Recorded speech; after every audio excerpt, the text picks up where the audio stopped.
Welcome, everybody, to the Carlette Christmas Show.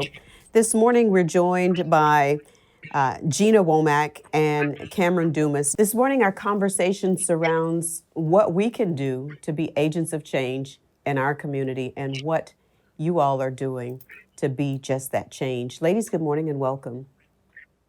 Good morning. Thank you for Good having us. morning. Absolutely. So, Gina, let me start with you. How did you become a co founder of Flick?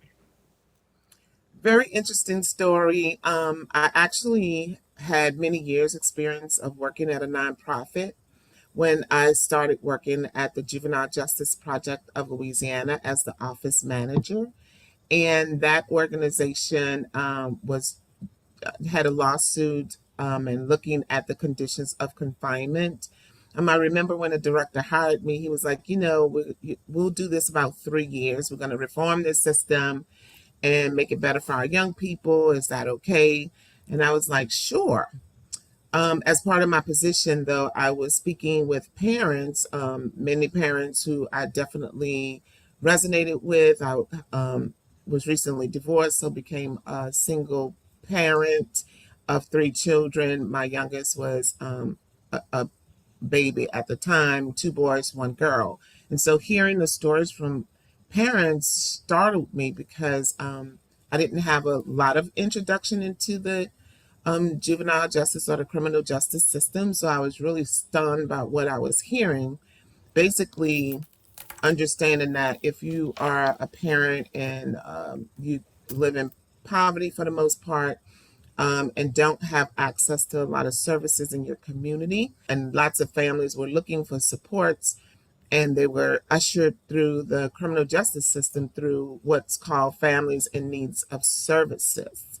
And so thinking they're going to get the help that they needed for their young person, only to find themselves, you know, being in this pipeline. Mm-hmm. And so upon hearing that, it was startling. And so I was like, I think we need a support group. The parents need a support group.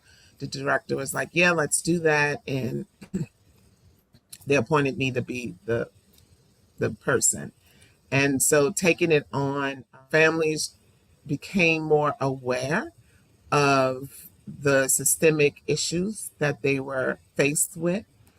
And they wanted to challenge it. They wanted to support. They wanted to be even more involved in the lawsuit, and the work that we were doing at JJPL. And so, as they say, the rest became history. Families and young people organized themselves and recognized that, through leadership development and understanding of the system and empowerment, that they could really be a voice for themselves and their children. And Flick was born, and we launched our organization like back in 2001. And we've been working ever since. We won some reforms that should have ushered in services and programs in communities. However, to this day, we're still fighting pretty much the same fight. Wow. And so, Cameron, how did you connect with Flick? Um, Honestly, it really all stems from having a family member who was incarcerated. Growing up for me was different. Being in a household that was an male dominated household made me look at the men in my life pretty differently. They were all I knew, and my uncle wasn't any different. He was one of the ones that I could rely the most on in any rough patch that I went through. But when he went to prison, my life changed for me Wow. in negative ways, and it reflected in my actions. The criminal justice system was brutal to us, and it didn't take into consideration that all the lives that it impacted, not including his, but mine's as well. And it led me to wanting to fight for the injustices that our Black community faces. And it led me to wanting to major in criminal justice when I went to Southeastern Louisiana University. And during that time, I started to focus more on the intersectionality of prison population in Louisiana. That grew me into the passion eventually of finding youth intervention and prevention and recidivism, which at the end of the day led me to Flick and being in Black Girls Rising and being the youth manager of Black Girls Rising. Wow. So the statistics bear out, Gina, that Black youth are 4 times more likely to be detained or committed to juvenile facilities than their white counterparts. So that in itself is a problem. How do we start to speak to change? But before we speak to change, whose responsibility is it to to to push forward in the movement? Right.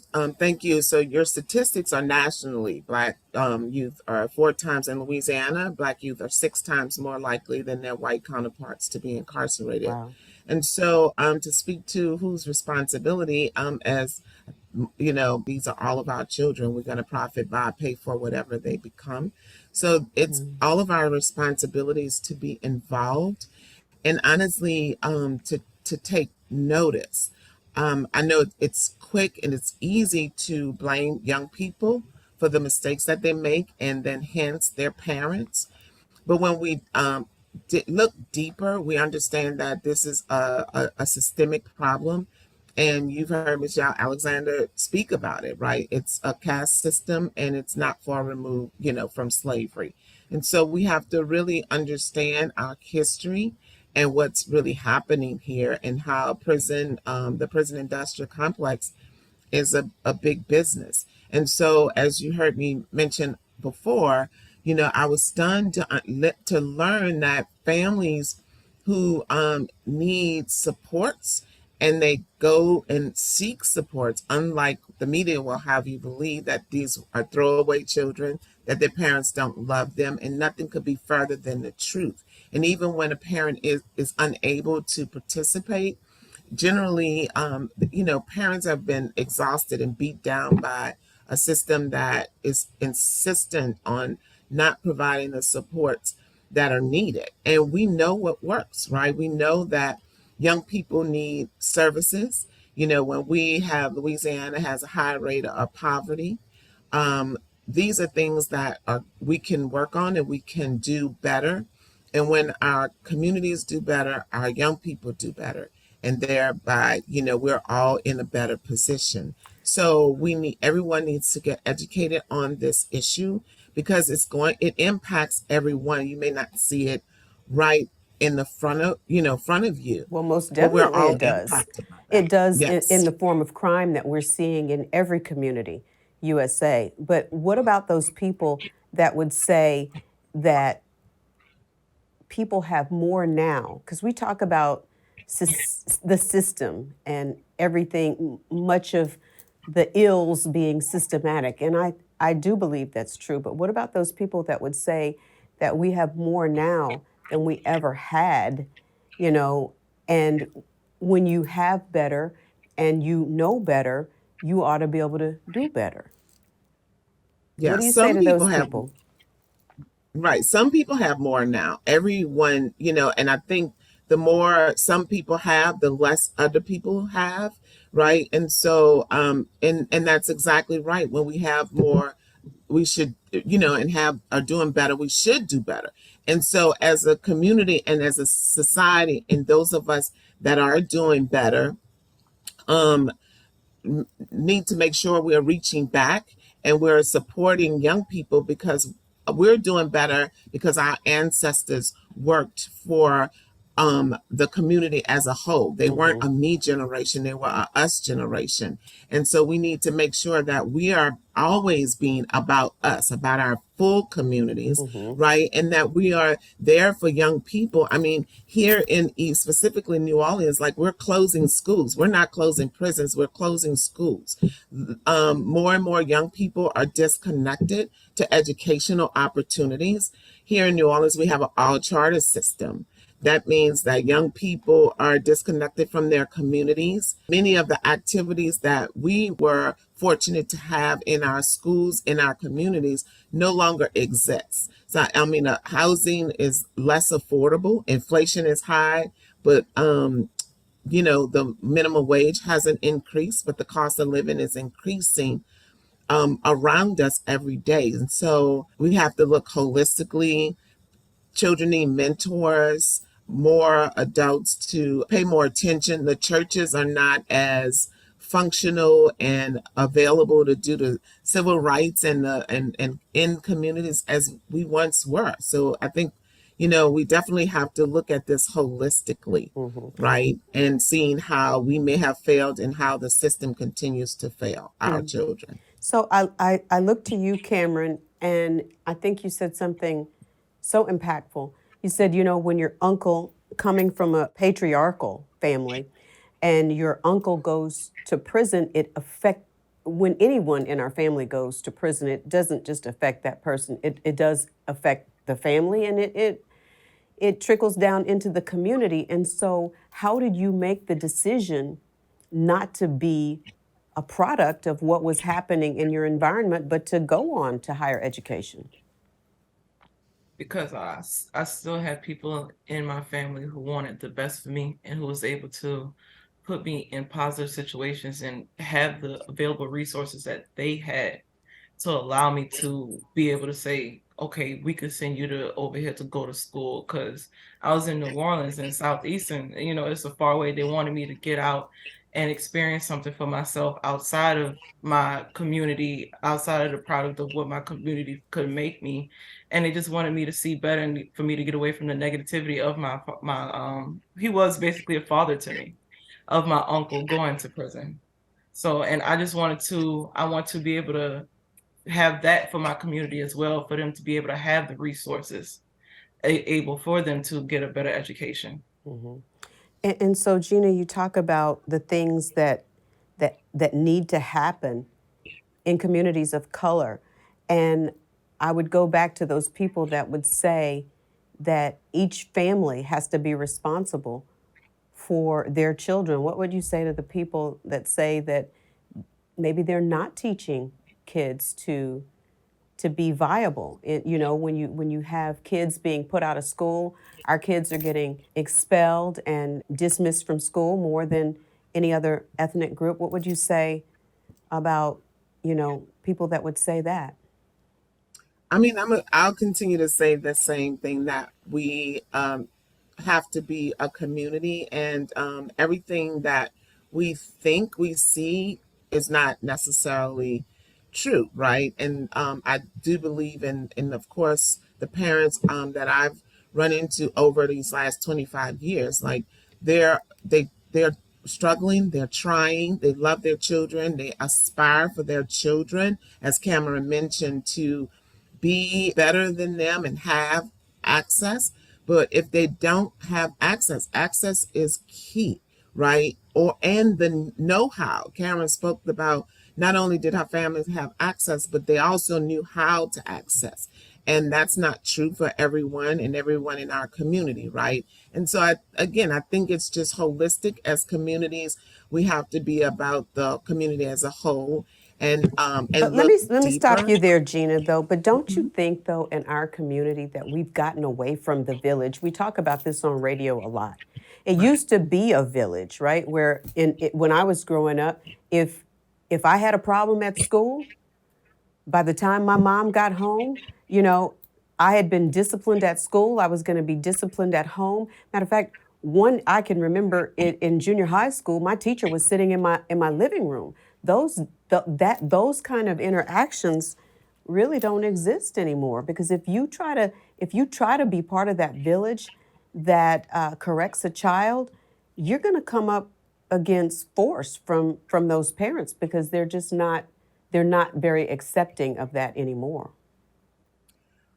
Yeah, I do hear that that's a narrative, but addition to that narrative, I mean, you know, it's not always that we've gotten away from the community and the village. Sometimes the village is also torn apart, and we got to think about gentrification and how that plays into, what happens. And I think about here in New Orleans specifically, after Katrina happened, there was an excuse to tear up the projects, right? Because on the outside, they saw, trash and crime, but on the inside, folks had community, right? And it's not the thing that was uplifted. And like you were saying, like the neighbors knew each other and they were able to provide supports for each other, sometimes some daycare or whatever, right? And so, and I continue, and I've learned, over the 25 years, because I may have been asking a lot of those questions as well. And then being on this side, really seeing how the system continues to tear families apart.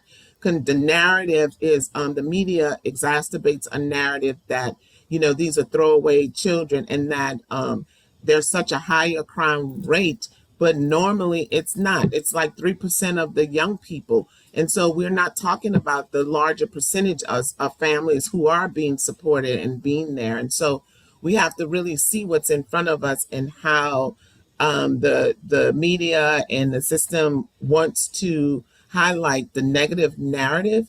And again, when I speak to these young people who are incarcerated, it's amazing how beautiful and how smart they are, and the desires that they have. And so also as a community, we're missing that brilliance, right? Like, these could be future doctors and lawyers, and they could be curing cancer, but we're focused on the negative instead of the positive. And so our ancestors taught us about restoration and restorative practices and community. And excuse me, and for us organizationally, that's where we spend our time, and in love and in hope and seeing the best in people. And when you see the best in our families and our young people, they see the best in themselves, and then they want to really aspire, and they don't have to stay under the negative cloud.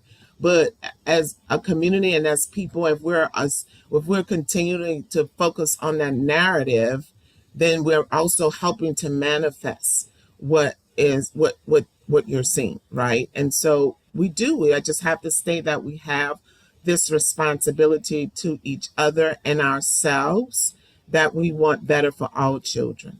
Absolutely. And so, Cameron, when you come to the work of you Black Girls Rising, and they can look at you and Gina, and I'm sure a lot of the other women and people who are part of Flick, how are you able to encourage them that there is better on the other side, that they too can go and get a higher education, or they can go and get a trade and not have to be a product of their circumstances? It's simply just by leading by example, and also letting them know and helping them understand that the narrative that's been placed on them is never true. Like, just because it's impossible, like, impossible means I'm possible. Anything and everything is possible. And once you get the idea and the subject of nothing that's placed on you is a barrier against you, anything is possible. It's just getting the understanding of that will help these girls push through. And also piggyback on what Gina said about these parents who need help. I actually went to a parent collaborative event yesterday, and it was actually beautiful to see that there are parents out here who are struggling, who are wanting and looking for better for their children, who are looking for the resources. It was a panel of like 30 women, 30 Black women at that. 30, all of them women of color, looking for the resources, saying that when I try to go to a place that provides these resources, they say things like, oh, they're full, or, oh, we can't help you. And they don't give them the option of saying, oh, well, we can't help you, but here's something that can help you, or trying to find better for them. They just throw them away. One woman said how, like, she was going through a medical crisis when she was carrying her baby. The baby made her go blind. Doctors threw her away like she was nothing. And there's people out here in this community who's actually looking and wanting this help, but there's nobody out here giving them the resources or the knowledge of knowing where the proper resources, and even if so, people in the resources who actually care enough. Because at the end of the day, if it was your child, if it was your mother, if it was your brother incarcerated, I bet you would want to do anything in your power to help them out. So why can't we do that for the holistic approach for the community? Because if that was the case, you wouldn't hear the narrative of, oh, it seems like the parents don't care, the kids are getting kicked out of class, kids have nowhere to go. But the kids have nowhere to go, the parents have no knowledge of where to have these kids. And if they're kicking the kids out for simple things like, oh, they have a white stripe on their shoe, they need to leave. But you know what I'm saying? So having that placed on us is just another barrier of what makes the Black community excellent. And at the end of the day, if we invest in our communities, educational, housing, healthcare, mental health care activities, we would be a better community as a holistic approach, and you wouldn't have to even ask these questions. And so, Gina, let me ask you this: are we lacking discipline in our community with our kids? Is that something that's lacking? Because right now, in every school, USA, there is zero tolerance. And discipline has to be something that we talk about. I mean, you know, right now we're raising 2 children from foster care and little children. And we really understand that because there has been no discipline, if kids are not disciplined, they're not going to go to school and show up the way that they should. They're not going to be pliable. They're not going to. They're not going to be. They're not going to have the skill set to and the functionality, and we're battling with that. You know, what do you say about discipline? And you know, that falls solely on the parents. I have a lot to say about that Okay. and a couple of things. And so one thing, just kind of going a little bit back to what Cameron was saying and my own personal experiences, it's easy to place a lot of judgment if you've never had these different types of experiences.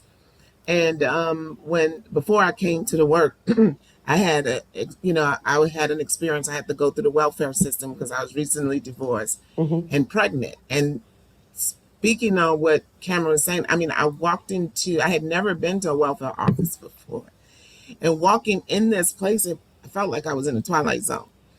It was just a very like there was the care wasn't there. People didn't know me, but automatically I was just there was this assumption of this narrative that was placed on me, right? And so imagine parents having to do this their entire lives, and sometimes it's generation. And so, as Cameron mentioned, it's, when we speak negativity on people, they start to believe those things. And so even with discipline, right? And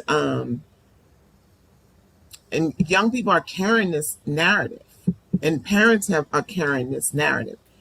And to say that it all just falls on the parent, I don't I don't agree with that. So who does it fall on, though, Gina? I'm just saying it Right. doesn't fall entirely on the parent. Again, I'm gonna keep going back to the community. My sister's a school teacher, and sometimes she has young people come, and they may not be she has a caring spirit, and so she can support and I think children respond to their environment is what I'm saying. Sure. Right. And so you can shift the environment for young people, and they'll understand, and children learn what they live. And so children are also at school a longer period of time. So I'm not blaming schools and I'm not blaming parents. I'm just continually saying that we all have a responsibility to treat young people with love and care and Sure. concern, and they give that back. Agreed. And I'm not making these statements in condemnation because No, understood. because I come from a single parent home. I come from the projects. I come from nothing. And I have kids right now, like I said, that we've adopted that are in the system in school. I have an adult son. We have an adult son.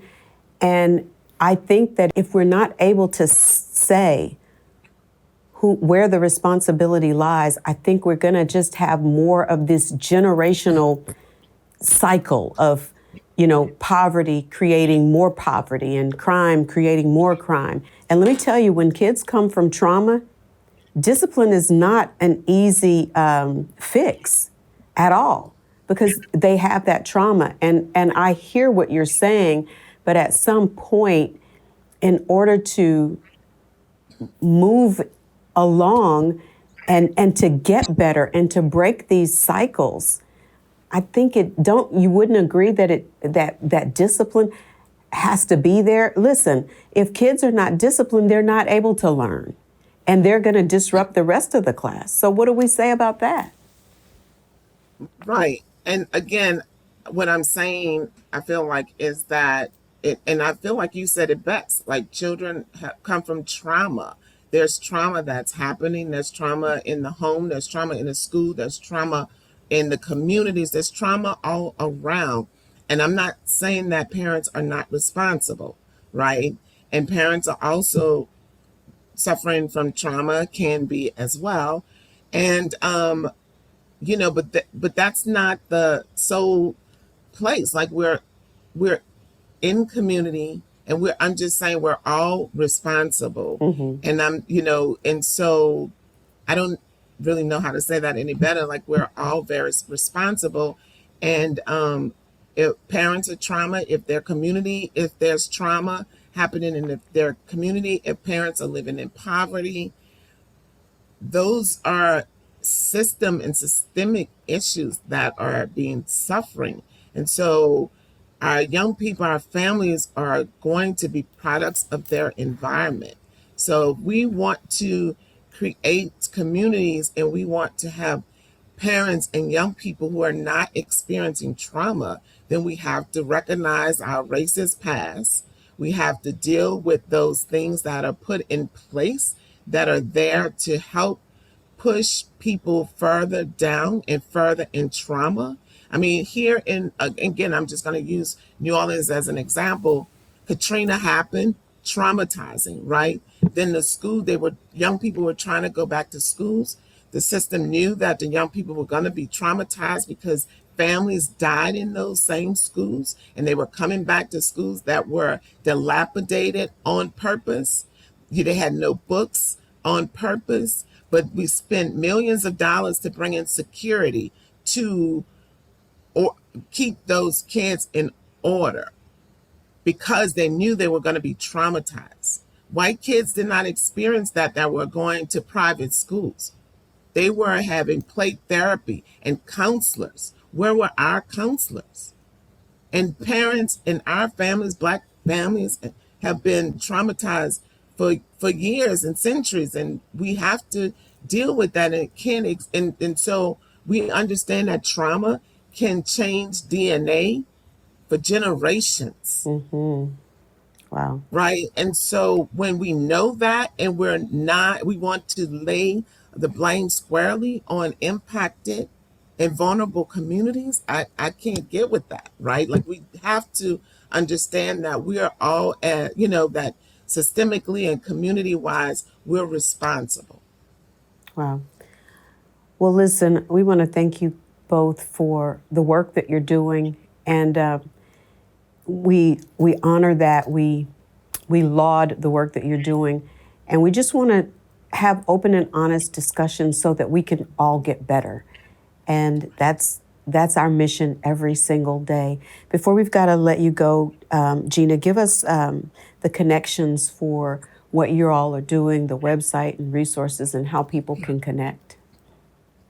Yes, thank you so much for this conversation, because it is a hard conversation, Oh, and it you is. ask all the right questions, because that is the narrative. So I just want to appreciate you for asking the questions that I know a lot of people are thinking, and hopefully we are able to change hearts and minds that our families and our young people deserve love and care, even when they make the mistakes, or even when they're not being the way we think they are being. But think about walking a mile in their shoes. And I think if we do that, we'll learn a lot more empathy and compassion. And our work right now is to continue to fight for services and treatment on the front end, and not have it be okay that the governor sent some young people who have been traumatized and need supports more than anyone, and they've sitting in Angola State Penitentiary on death row. So we hope that many people become interested and involved and look deeper. And so we definitely hope folks join us in this work and in this fight. And they can reach us. Our website is fflic.org. And we definitely need more community members to have understanding and want to provide supports and mentoring to our young people and supports to our families. Indeed. Gina Womack and Cameron Dumas, thank you so much for the work that you're doing and the work that you will do. Thank you so much for having me. Thank you.